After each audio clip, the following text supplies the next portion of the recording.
In a dramatic move on September 27, 2025, President Donald Trump ordered the deployment of 200 Oregon National Guard troops to Portland under federal control.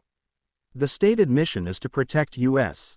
Immigration and Customs Enforcement (ICE) facilities amid alleged threats from domestic extremist groups, including Antifa.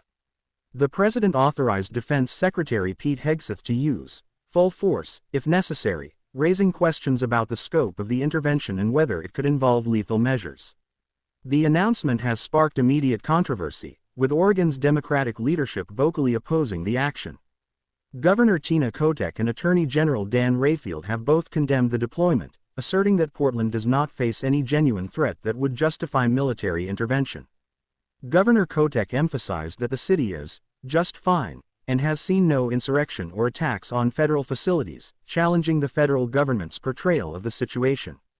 The state of Oregon has filed a federal lawsuit seeking to block the deployment, arguing that the president is overstepping his constitutional authority and using military resources for political purposes. The situation has also highlighted starkly different narratives between federal and local officials. President Trump described Portland as war-ravaged, claiming that ICE facilities were under siege and in urgent need of protection.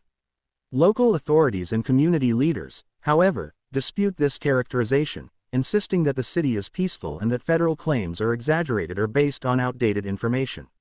Residents have expressed frustration at what they perceive as unnecessary militarization of their community, while local law enforcement notes that they have maintained order and safety without federal intervention. This deployment fits within a broader pattern of federal interventions in cities governed by Democratic leadership. Critics argue that such actions are politically motivated, citing previous federal deployments to Los Angeles and Washington, D.C., as examples. Legal experts have raised concerns about potential violations of the Posse Comitatus Act, which limits the military's involvement in domestic law enforcement. The act is meant to ensure that the armed forces do not function as a domestic police force, and legal challenges to Trump's deployment suggest a potential clash over the interpretation of these limits. Public reaction has been mixed.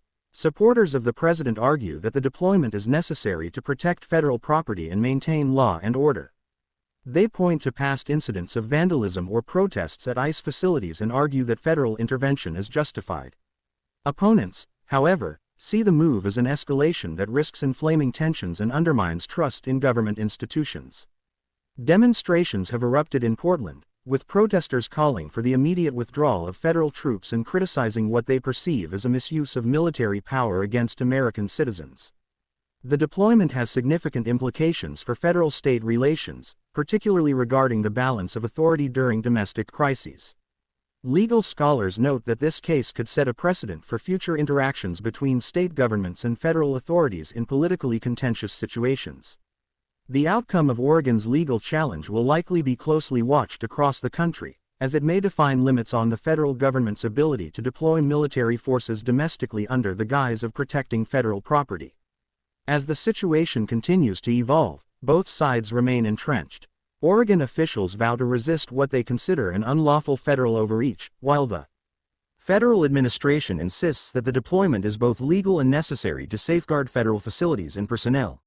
The next few weeks will be critical in determining whether this deployment escalates into a prolonged confrontation or if a negotiated resolution can be reached.